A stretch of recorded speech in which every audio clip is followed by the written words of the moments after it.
What if I told you that the most terrifying video game villain of all time was inspired by a real person who turned her own home into a house of horrors?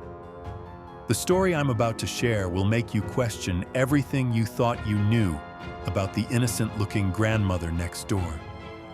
You've probably played Granny, or at least heard about this mobile horror game that's taken the world by storm.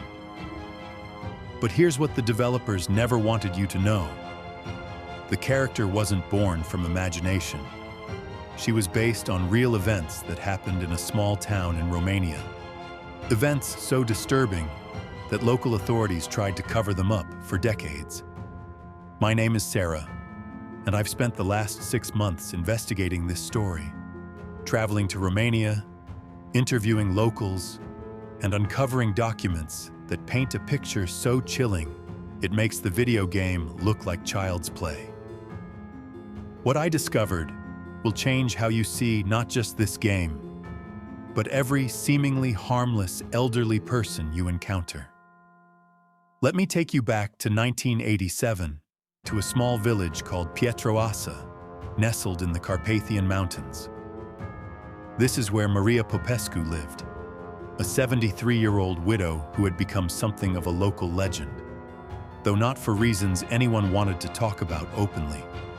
Maria had lost her husband in a mining accident 20 years earlier, and her 3 children had moved to Bucharest, leaving her completely alone in a large, decaying house that had been in her family for generations. But Maria wasn't content with solitude. She had developed what locals described as an obsession with keeping people close to her by any means necessary. It started innocently enough. Maria would invite traveling salesmen, delivery workers, and lost tourists into her home for tea and conversation. The townspeople thought it was sweet, a lonely old woman trying to combat her isolation. But then people started disappearing. The first was a young man named Alexandru who had been delivering groceries to Maria's house twice a week for months. One day, he simply never came home. His bicycle was found abandoned outside Maria's property, but when police questioned her, she claimed he had never arrived. She was convincing, emotional even, wondering aloud what could have happened to such a nice young man. Over the next 2 years, 6 more people vanished after being seen heading toward Maria's house. The local police were baffled, but more troubling was their apparent reluctance to thoroughly investigate. You see, Maria wasn't just any old woman. Her late husband had been a prominent member of the Communist Party, and she still had connections that made her virtually untouchable. But the truth has a way of surfacing, and it came in the form of Gheorghe Tănase, a 19-year-old who would become the sole survivor of Maria's House of Horrors. In October 1989, just weeks before the Romanian Revolution would change everything, Gheorghe was hitchhiking to Brasov when a storm forced him to seek shelter. He knocked on Maria's door, and she welcomed him with the kind of warmth that made him instantly feel safe.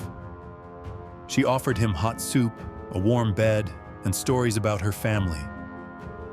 But when Gheorghe tried to leave the next morning, he discovered that Maria had locked every door and window in the house from the inside, and she had hidden all the keys. What happened next reads like something from a nightmare. Maria had transformed her home into an elaborate trap, with modified locks, reinforced doors, and hidden passages that she used to move around unseen. She had been keeping people prisoner in her basement for years, and according to Gheorghe's later testimony, she wasn't just keeping them. She was playing twisted games with them. Maria had created what she called her family rules. Prisoners had to address her as Granny, follow a strict schedule of chores and activities, and participate in elaborate dinner parties where she would force them to pretend they were her loving grandchildren. Anyone who broke the rules faced punishment that became increasingly severe over time. The basement had been divided into makeshift rooms, each one a cell disguised as a bedroom. Maria had installed a complex system of locks and alarms that would alert her anytime someone tried to escape. She moved through the house using passages built into the walls, appearing suddenly to catch anyone trying to break her rules. Georga spent 3 weeks in this nightmare, watching Maria's psychological manipulation tactics up close. She would be nurturing one moment, offering comfort and affection, then terrifyingly violent the next if anyone showed signs of resistance or tried to leave. She had perfected a system of intermittent reinforcement that kept her prisoners psychologically dependent on her approval. But Georgi was different from her previous victims. He had grown up in an abusive household and recognized the manipulation patterns. Instead of fighting directly against Maria's rules, he played along while secretly mapping the house's layout and studying her routines. He discovered that Maria was taking medication that made her sleep deeply for about 4 hours each night, between 2 and 6 a.m. During his second week, Georga made a horrifying discovery in one of the basement rooms. Personal belongings from the missing people, carefully organized like trophies. He found Alexandru's identification papers, along with items from at least 8 other victims spanning back over a decade. The implications were clear and terrifying. Maria hadn't just been keeping people prisoner.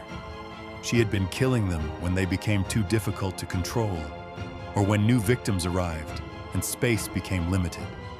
Georga realized he was living on borrowed time, and his escape attempt would have to be perfect because he wouldn't get a second chance. On his 20th night in the house, Georga put his plan into action. He had managed to create a makeshift tool from a broken bed spring and had been slowly working on loosening the screws on one of the basement windows. At 3 a.m., when Maria was in her deepest sleep phase, he made his move. The escape took over an hour of painstaking work to avoid triggering the alarm system Maria had rigged. Georga had to crawl through the basement window, then navigate the property in complete darkness while avoiding the tripwires Maria had set around the perimeter. When he finally reached the main road, he ran for over 2 miles before finding help. The authorities initially didn't believe Georga's story. It seemed too outlandish, too much like something from a horror movie. But when they finally agreed to investigate Maria's property, they found evidence that confirmed every detail of his account and revealed horrors even worse than he had described. The basement contained the remains of 11 people, some dating back over 15 years. Maria had been operating her sick version of a family for much longer than anyone had imagined.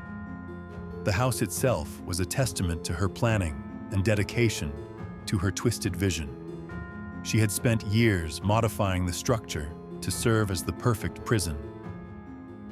But here's where the story takes an even darker turn. During the investigation, authorities discovered detailed journals where Maria had documented her methods, her rules, and her philosophical justifications for what she was doing.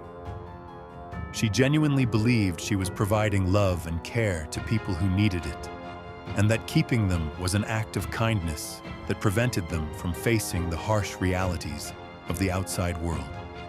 The journals revealed that Maria had been planning to expand her operation. She had been in correspondence with other elderly women in isolated locations, sharing what she called her family building techniques. The investigation uncovered a network of at least 12 other properties across Romania where similar activities had been reported, but never properly investigated.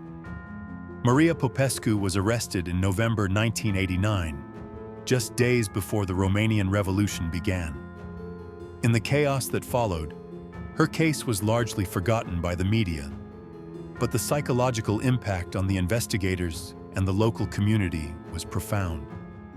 The house was eventually demolished, but locals say the foundation stones were left in place, and strange sounds can still be heard on quiet nights. The official records of Maria's case were sealed for 30 years, which is why this story remained hidden until recently. But Maria's influence didn't end with her arrest. She had managed to document her methods so thoroughly that her techniques became a case study in criminal psychology programs across Europe. This is where the connection to the Granny video game becomes clear. One of the game's developers, whose identity remains protected, had access to these case files through a relative who worked in Romanian law enforcement. The psychological techniques Maria used, the sound-based tracking, the complex lock systems, the unpredictable behavior patterns, all of these elements were directly incorporated into the game's design. But the developers made one crucial change. In the real story, there was no escape for most of Maria's victims. The game version gives players a fighting chance, multiple escape routes, and the ability to outsmart Granny through strategy and skill. It's almost as if they wanted to give people the power that Maria's real victims never had. The psychological impact of Maria's case extended far beyond Romania's borders. When details of her methods finally became public in 2019, criminal psychologists around the world began studying her techniques as an extreme example of coercive control and institutional abuse. Universities now use her case as a teaching tool for understanding how seemingly caring individuals can harbor the darkest intentions. What makes Maria's story particularly chilling is how normal she appeared to everyone around her. Neighbors described her as a typical grandmother, someone who baked cookies, tended to her garden, and seemed genuinely concerned about the welfare of young people in the community. This facade of normalcy allowed her to operate undetected for years. The investigation also revealed that Maria had been preparing for her eventual capture. She had created multiple identities and had been slowly transferring money to accounts across Europe. If Gheorghe hadn't escaped when he did, Maria might have disappeared entirely, taking her secrets and her victims with her. Today, Gheorghe Tănase works as a counselor, specializing in trauma recovery, using his experience to help others who have survived similar ordeals. He's spoken publicly about how the Granny video game, while disturbing, actually serves as a form of exposure therapy for some survivors of abusive situations. The game allows people to confront their fears in a controlled environment where they have the power to fight back and escape. The Romanian government has since acknowledged the systemic failures that allowed Maria to operate for so long. Changes have been made to missing person protocols, and there's now a specialized task force that investigates cases involving vulnerable populations and isolated properties. But perhaps the most important lesson from Maria's story isn't about the failures of the system, or even about the nature of evil itself. It's about the importance of trusting your instincts and recognizing that monsters don't always look like monsters. Maria Popescu appeared to be exactly what she claimed to be, a lonely grandmother who just wanted company. The next time you play Granny or any horror game, remember that behind the scares and the jump frights, there are often real stories of real people who faced unimaginable situations. The game developers didn't create these horrors from nothing. They drew inspiration from the darkest chapters of human behavior. As for Maria Popescu herself, she died in prison in 1994, never showing remorse for her actions and maintaining until the end that she had been providing a service to her community.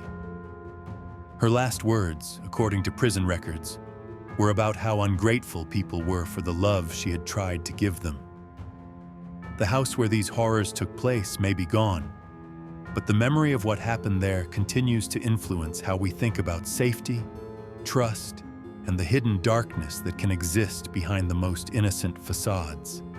Every time someone plays Granny and feels that spike of fear when they hear her footsteps approaching, they're experiencing an echo of the terror that real people felt in a real house not so very long ago. And that, perhaps, is the most chilling truth of all. Sometimes our worst nightmares are just reflections of someone else's reality.